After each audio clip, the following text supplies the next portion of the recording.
하지 말아야 할 일이라는 제목으로 말씀을 전하도록 하겠습니다.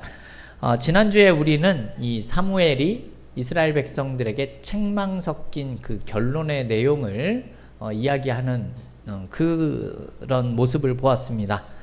너희들이 원해서 왕을 세우기는 했지만 왕이나 너희들이나 여전히 하나님을 잘 섬겨야 한다라는 취지입니다. 그리고 왕을 세운 것에 대해서 하나님이 기뻐하시는 것은 아니다, 이런 내용을 사무엘이 전하게 됩니다. 그로부터 사울이 왕위에 오른 지 2년이 지나게 됩니다. 그동안 사울은 이 군사력을 강화하는 듯한 그런 모습을 우리에게 보여줍니다. 1절과 2절의 내용을 보게 되면 사울이 군사력을 강화하는 모습이 나오죠. 왜 이러한 모습을 사울이 보이는 것입니까? 지금 블레셋과 대치 중에 있기 때문에 그렇습니다. 지금 블레셋의 압제로부터 이스라엘을 구원해내기 위해서 사울이 이와 같은 일을 행하고 있다라는 겁니다. 그래서 상비군을 조직을 하게 되죠. 우선 3,000명을 택합니다. 그 중에 2,000명은 이 믹마스와 베델에 두게 됩니다. 여기서 믹마스라는 지명이 나오는데요. 여기는 이 베냐민 지파의 성읍으로서 이 예루살렘을 기준으로 동북쪽으로 12km 지점에 있는 곳이다라고 합니다. 그리고 베델은 믹마스에서 북서쪽으로 한 5km 정도에 있는 지점인데, 이 두 곳 모두 다 사무엘이 이 순회하면서 통치하던 그런 지역이었습니다. 그런데 이 두 곳이 모두 다 험한 산지에 있고 그로 인해서 군사적 요충지에 속하는 곳이었습니다. 그래서 이 중요한 요충지에 이 2,000명을 특별히 택해서 그곳에 주둔을 시켜 놓은 겁니다. 그리고 나머지 1,000명은 이 사울의 아들이었었던 요나단 휘하에 두어서 베냐민의 기브아 성읍에 두게 됩니다. 기브아는 이 사울의 고향이자 지금 사울이 통치하고 있는 수도와 같은 그런 역할을 하는 곳입니다. 사울은 이방 침략으로부터 이 효과적으로 이스라엘을 지켜내기 위해서 지금 블레셋의 통치에서 벗어나기 위한 군사 행동을 미리 준비를 하고 있다라는 것이죠. 그래서 요충지에 지금 군사들을 미리 배치해 놓고 있는 상황을 보여주고 있는 겁니다. 그런데 이때 사울의 아들이었었던 요나단이 이 게바라는 곳에 있었던 블레셋 사람들을 치는 사건이 일어나게 됩니다.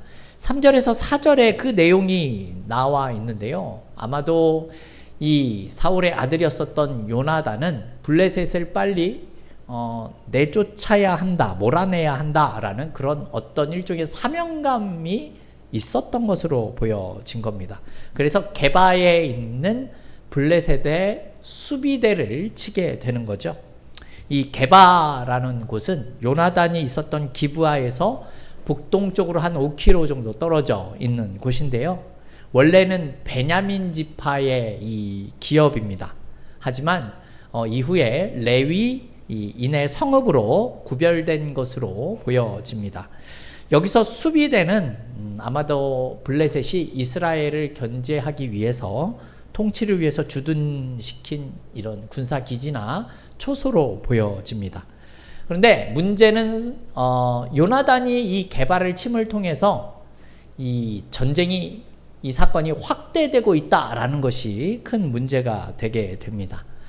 요나단이 블레셋의 군대를 쳤다라는 내용이 블레셋에 전해지게 되었지요. 결국 블레셋이 대규모의 군대를 이끌고 나타날 것이 분명한 상황이 되었습니다. 그래서 사울이 온 땅에 나팔을 불고 비상을 걸고 군사를 소집하는 모습이 보여집니다. 3절을 보게 되면 사울이 히브리 사람은 들으라 라고 이렇게 얘기를 하고 있습니다. 성경을 보게 되면 이 히브리라는 단어가 등장을 하는데, 여러분 히브리를 어떠한 의미로 알고 계십니까? 히브리라는 이 히브리인 할 때 히브리는요, 이 이스라엘 사람 또 유대인 이들과 더불어서 아브라함의 자손들을 일컫는 말이 바로 히브리라는 단어입니다. 하지만 이렇게 히브리라는 표현은 사실 이 이스라엘 백성들이 주로 사용하는 언어가 아니고요. 이방인들이 주로 이 이스라엘 사람들을 낮춰 부르는, 멸시할 때 부르는 말로서 스스로 쓰여졌었던 내용입니다. 이렇게 사울의 전쟁 준비 소식을 들은 백성들이 이제 길갈로 속속들이 모여들게 됩니다. 이렇게 길갈로 모여든 이스라엘 백성들이 이제 블레셋의 군대를 보게 되는데요. 블레셋의 군대를 본 이스라엘 백성들의 모습이 어떠한지 우리 말씀을 통해서 살펴보겠습니다. 우리 5절부터 7절에 나온 말씀 우리 같이 한번 읽어보겠습니다. 블레셋 사람들이 이스라엘과 싸우려고 모였는데 병거가 3만이요 마병이 6천이명이요 백성은 해변에 모래같이 많더라. 그들이 올라와 베다웬 동쪽 믹마스에 진침해 이스라엘 사람들이 위급함을 보고 절박하여 굴과 수풀과 바위 틈과 은밀한 곳과 웅덩이에 숨으며 어떤 히브리 사람들은 요단을 건너 갓과 길르앗 땅으로 가되 사울은 아직 길갈에 있고 그를 따든 모든 백성은 떨더라. 아멘. 말씀을 읽어보니 어떻습니까? 요나단이 벌인 일로 인해서 지금 블레셋의 군대가 모였는데 그 위용이 대단합니다. 병거가 3만이라고 합니다. 여러분 병거 뭔지 아십니까? 이 그렇죠. 말 두 필이 이끄는 마차라고 생각을 하시면 됩니다. 이것이 있느냐 없느냐가 전쟁에 있어서 매우 큰 성패를 좌우할 정도로 이 당시에는 강력한 무기였습니다. 그리고 마병은 6천이라고 나옵니다. 그리고 백성은 어떻게 표현하죠? 해변의 모래와 같더라. 그러니까 엄청난 숫자를 이야기하고 있습니다. 근데 이 숫자를 보면 좀 특이한 점이 보여지고 있죠. 보통은 군대의 구성을 보면요, 병거보다 마병의 숫자가 많은 것이 일반적입니다. 그런데 5절에서 마병은 6천인데 병거가 얼마죠? 3만이라고 나오죠. 예. 그래서 학자들은 이게 이제 필사하면서 잘못 오기된 것이다 라고 이렇게 생각을 하시는 분들이 계십니다. 그래서 그 수를 그들이 추측하기를 1000에서 3000 정도 이 병거가 있었을 것으로 추측을 하고 있습니다. 어찌됐든 3만이든 뭐 1000에서 3000이든 이스라엘보다 월등한 전쟁 무기를 가진 것은 동일한 겁니다. 또 백성이 모래 같다라는 말은 어떠한 의미처럼 보여지십니까? 정말 블레셋에 수많은 사람들이 모여서 전쟁을 하러 왔다라는 사실을 우리가 알 수 있는 내용입니다. 그리고 보면 이들이 벳아웬 이곳에 모여 있다라고 하는데, 이 벳아웬은 우상의 집 또는 악의 집 이런 뜻을 가진 지명인데요. 현재는 이곳이 어디인지 잘 알지는 못한다라고 합니다. 자, 이렇게 엄청난 블레셋의 군대를 마주한 이스라엘 사람들의 모습은 어떻게 나타나고 있습니까? 이들은 굉장한 위급함과 절박함을 느낀 것으로 보여집니다. 한마디로 블레셋의 군대를 보고 겁을 집어먹은 겁니다. 그래서 어떤 모습을 보였다라고 합니까? 6절과 7절을 보면 어떤 이들은 굴과 수풀과 바위 틈과 은밀한 곳과 웅덩이에 숨었다 이런 표현이 나오죠. 그리고 또 어떤 이들은 갓과 길르앗 땅으로 갔다라고 합니다. 여기서 갓과 길르앗 땅은요, 이 갓 지파, 르벤 지파, 그리고 므낫세 반 지파가 이 요단강 동편의 땅을 가지고 있었는데 그곳으로 건너갔다라는 겁니다. 그러니까 여러분, 이들이 왜 이렇게 요단강 동편으로 건너가고 수풀에 숨고 굴에 숨고 바위 틈에 숨는 이유가 무엇입니까? 블레셋 군대의 위용에 완전히 굴복한 겁니다. 그래서 이들이 살기 위해서 지금 도망치는 모습을 보여주고 있다라는 것이죠. 백성들은 이러한 모습을 보이고 있습니다. 그렇다면 이 당시 왕이었던 사울은 지금 어떤 모습을 보이고 있습니까? 그는 아직 길갈에 남아있다라고 하죠. 왜냐하면 길갈에 남은 이유는요, 선지자인 사무엘을 기다리고 있기 때문이다 라는 겁니다. 우리 8절 말씀 같이 한번 읽어볼까요? 8절입니다. 사울은 사무엘이 정한 기한대로 이레 동안을 기다렸으나 사무엘이 길갈로 오지 아니하매 백성이 사울에게서 흩어지는지라. 아멘. 여러분 이 말씀을 보십시오. 사울은 사무엘이 7일 후에 오기로 했는데 아직 사무엘이 길갈로 오고 있지 않았다라고 이렇게 말을 합니다. 근데 문제가 뭐냐면요, 사무엘이 도착하지 않고 있는 지금 이 지점에서 이스라엘의 군대가 자꾸 도망가서 숨고 있다라는 겁니다. 근데 여기서 우리는 좀 한 가지 생각해 볼 내용이 있습니다. 무엇이냐 하면요, 왜 사무엘은 지금 위급한 상황에서 바로 길갈로 오지 않고 이래, 즉 7일이나 있다가 당도한다라고 했는가라는 겁니다. 지금 이 현재 상황을 보면 사울 입장에서는 매우 다급한 입장이죠. 블레셋의 군대는 많고 이스라엘의 군대는 도망을 가는 상황입니다. 언제 블레셋이 공격해 올지 모르는데 이스라엘의 군대는 지금 숨어서 도망을 치고 있다라는 사실 때문입니다. 한 사람의 군사라도 같이 출전해서 전쟁을 치러야 하는데 하루도 아니고 이레를 사무엘이 기다리라 라고 했다는 겁니다. 사울의 입장에서 이게 사실 얼마나 답답한 노릇입니까? 왜 하루 이틀도 아니고 7일이나 기다리라고 했는가? 아마 원망 섞인 생각을 했을 수도 있을 겁니다. 왜 이런 쓸데없는 기한을 만들어 놔서 나를 피를 말리고 이렇게 곤경에 빠뜨리는가? 원망의 마음이 들 수도 있을 것 같은 상황이 맞지요. 하지만 어쩌면 성경에는 나타나 있지 않지만 사무엘의 의도가 있는 그런 모습일 수도 있는 겁니다. 지금 사울이 상황이 아니라 하나님을 바라보고 있는지를 확인하고 싶었는지도 모르겠습니다.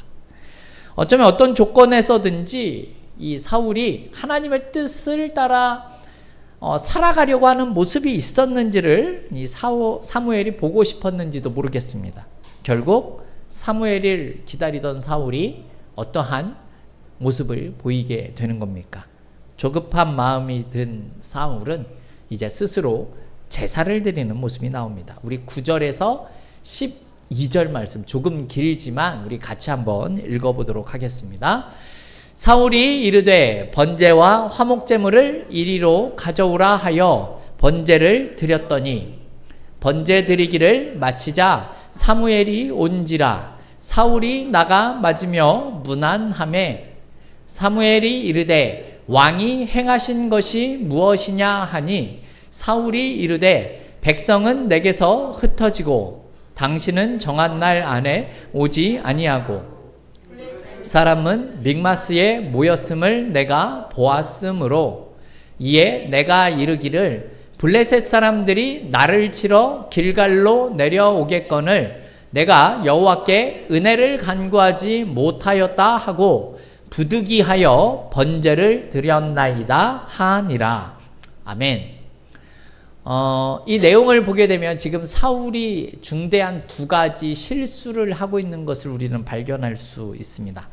하나는 정한 시간까지 사울이 끝까지 기다리지 못했다라는 것이 문제다라는 겁니다. 사실 성경을 보게 되면 사무엘이 늦게 도착했다라는 말은 나오지 않습니다. 10절을 보면 번제 드리기를 마치자 사무엘이 온지라 라고 이렇게 이야기를 하고 있죠. 그러니까 이래가 지나지 않은 때에 사무엘이 도착을 한 겁니다. 사울은 사무엘을 기다리지 못하고 본인이 먼저 번제를 드렸다라는 뜻입니다.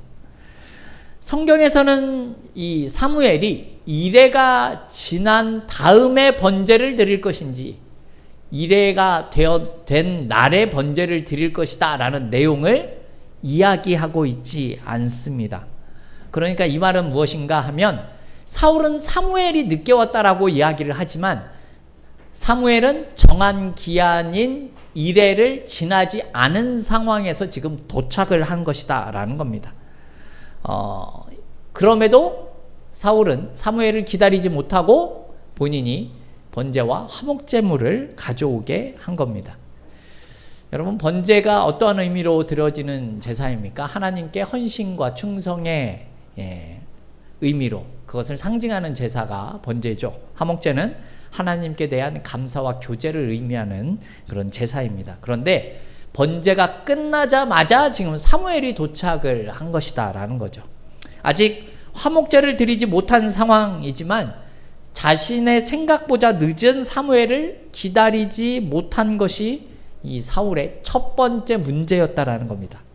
그리고 또 다른 잘못은 무엇입니까? 그것은 직접 번제를 드린 것이 문제가 되었다라는 겁니다. 여러분, 혹시 이런 생각을 하실 수도 있을 것 같습니다. 아니, 번제를 드린 것이 뭐가 그렇게 잘못된 것입니까? 생각을 하실 수도 있습니다. 왜냐하면 여러분, 창세기를 보게 되면 아브라함도 그렇고 가는 곳마다 하나님 앞에 제단을 쌓고 제사를 드리는 모습이 나오기 때문에 그렇습니다. 여러분, 욥기 아십니까? 욥기를 보아도 욥이 자신의 자식들이 생일 잔치를 하게 되면 자식들을 불러다가 번제를 드리는 모습이 나옵니다. 그런데 이런 부분에 대해서 성경은 이들이 죄를 지었다라고 말씀하고 있지 않기 때문에 그렇습니다. 그렇다면 여러분, 왜 사울은 번제를 드린 것이 죄가 되는 것입니까? 오늘 그 내용을 조금 살펴보겠습니다. 오늘 우리는 사울의 정확한 죄를 오늘 말씀을 통해서 우리는 알 수 있게 됩니다. 사울이 먼저 번제를 드린 것을 알게 된 사무엘이 아주 불같이 책망을 하게 되죠. 그러자 사울이 두 가지 변명을 하는 모습이 보입니다. 첫 번째는 여호와께 은혜를 간구하지 못하였다라는 변명을 합니다. 제가 하나님께 은혜를 구하지 못했습니다. 이렇게 이야기를 하는 겁니다. 제가 사무엘상 초기에 말씀을 드렸지만 이 당시의 전쟁은 어떻죠? 신들의 전쟁이다라는 말씀을 드렸었습니다.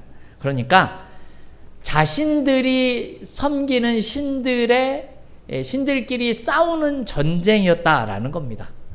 그러니까 내가 모시는 신이 더 강하면 우리가 전쟁에서 이긴다라는 생각을 가졌었던 시대였다라는 겁니다. 그래서 출전하기 전에 반드시 이들은 모두 다 제사를 드렸었습니다. 사울은 그래서 하나님께 제사를 드리지 않은 상태에서 전쟁에 나갈 수 없었다라고 생각을 한 겁니다. 그래서 그런 차원에서 내가 은혜를 구하지 못했습니다라고 지금 변명을 하고 있는 거죠. 그러면서 두 번째 변명을 하죠. 무엇입니까? 부득이하여 자기가 제사를 드렸다 이렇게 얘기를 하고 있습니다. 부득이하여. 그러니까 당장 번제를 안 드리고 전쟁에 임하면 안 되니까 내가 어쩔 수 없이 억지로 번제를 드린 겁니다 라고 지금 이야기를 하는 겁니다. 여러분은 이 사울의 변명이 어떻게 들리십니까? 정당해 보이십니까? 사실 사울의 변명은 책임을 회피하는 그런 변명의 모습밖에는 되지 않습니다. 사울의 가장 큰 범죄가 무엇일까요? 13절에 나와 있는데요. 우리 13절 말씀 같이 한번 읽어보겠습니다. 사무엘이 사울에게 이르되 왕이 망령되이 행하였도다. 왕이 왕의 하나님 여호와께서 왕에게 내리신 명령을 지키지 아니하였도다. 그리하였더라면 여호와께서 이스라엘 위에 왕의 나라를 영원히 세우셨을 것이거늘. 이렇게 말씀하고 있습니다. 여러분, 무슨 내용이 나오죠? 사무엘이 하는 말이 당신이 제사를 드렸기 때문에 문제다. 당신은 제사장이 아니어서 이것이 죄다라고 지금 말씀하고 있지 않습니다. 오히려 이렇게 이야기를 하죠. 당신이 여호와의 명령을 지키지 않았다라고 지금 이야기를 하는 겁니다. 그러니까 사무엘은 사울이 저지른 가장 큰 문제가 무엇이었냐 하면 너는 불순종했다라고 지금 이야기를 하고 있다는 겁니다. 여러분, 그러면 아브라함이나 욥이 번제를 드린 것은 왜 아무런 문제가 되지 않습니까? 여러분, 이때는 제사장의 개념이 없었던 시대입니다. 12지파가 생기고 그 중에 레위 지파가 있고 레위인 중에서 제사를 드리는 제사장이 세워진 것은 후대의 일이죠. 모세를 통해서 광야에서 그 일이 생기게 되지 않습니까? 하지만 지금은 다르다라는 겁니다.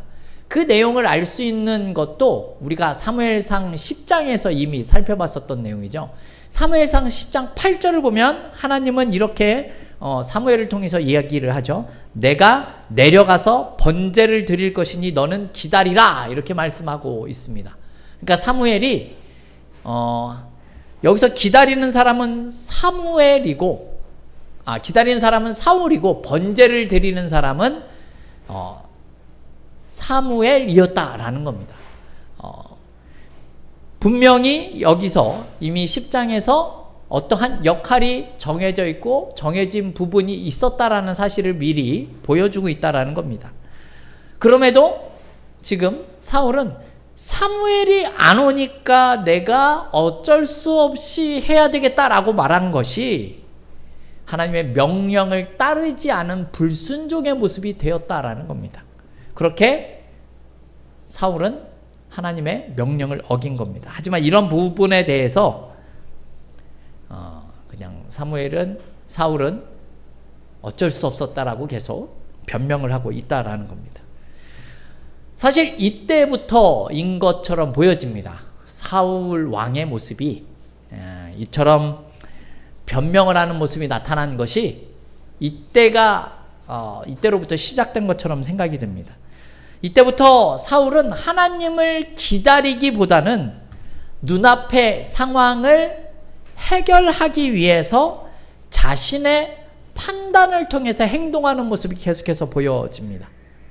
그러니까 사울은 지금 믿음보다 상황 판단이 앞서고 있다라는 거죠. 이것이 무엇이 문제가 될 수 있는가 하면요, 14절을 보게 되면 이렇게 했기 때문에 왕의 나라가 길지 못할 것이다 라고 지금 사무엘이 이야기하고 있다라는 겁니다. 더세움교회 성도 여러분, 우리는 지난 시간에 했었던 사무엘의 말을 잘 기억할 필요가 있습니다.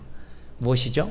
왕이나 백성들이나 하나님의 언약 백성이기 때문에 하나님을 의지하며 살아가야 한다라는 사실을 우리는 기억하고 있어야 한다라는 겁니다. 하지만 오늘 사울의 모습은 어떠합니까?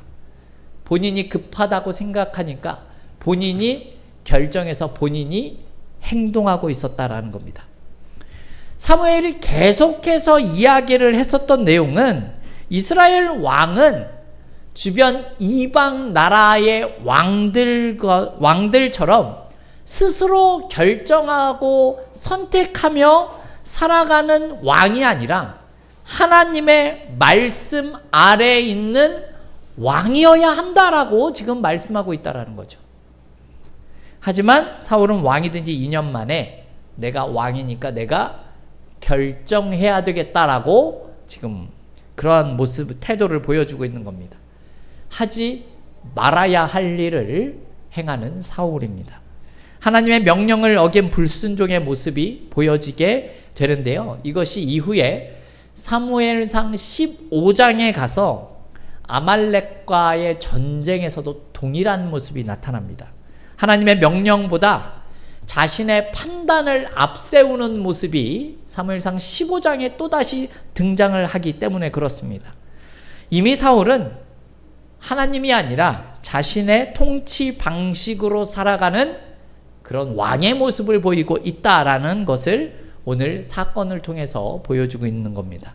더세움교회 성도 여러분, 우리도 조급한 마음에 하나님보다는 상황에 따라 적당히 타협도 하고 적당히 사랑하는 때가 있는 것이 사실일 겁니다. 그리고 사울처럼 부득이하여서 어쩔 수 없이 이렇게 행했다라고 하는 경우들도 많이 있는 것이 사실일 겁니다. 하지만 여러분, 이것이 결국 우리 오늘 살펴본 사울의 모습을 통해서 알 수 있는 내용은 이러한 행동이 바로 하나님의 역사를 믿지 못하기 때문에 나오는 행동이었다라는 사실을 우리는 생각할 필요가 있는 겁니다. 이것을 우리가 기억해야 하는 이유는요, 이것으로 인해서 결국 사울이 통치하는 나라가 길지 못했다라고 지금 성경이 이야기하고 있다는 것이죠. 여러분, 우리가 하나님의 말씀에 순종해서 살아가야 하는 이유가 여기에서 보여지는 겁니다. 내가 판단해서 내가 행동하게 되면 이것이 내 상황에서는 최선이라고 보일 수 있지만 하나님이 원하시지 않는 불순종의 모습이 될 수도 있다라는 사실을 우리가 기억해야 하는 겁니다. 그렇기 때문에 우리는 내가 원하는 때가 아니라도, 내가 원하는 순간이 아니더라도 순종하는 모습이 있을 때에 우리가 하나님의 복된 선물을 얻을 수 있는 자녀들이 될 수 있다라는 삶을 사실을 기억하셔야 한다라는 겁니다. 여러분, 불순종의 모습은 지금 내 상황에서 최선처럼 보이지만 결국 나를 더 힘들게 만든다라는 사실을 기억하셔야 하는 겁니다. 그래서 저와 여러분은요, 사울의 모습을 타산지석 삼아서요, 하나님의 말씀에 순종하며 살아가는 저와 여러분이 다 되어질 수 있기를 주님의 이름으로 축원합니다. 아멘.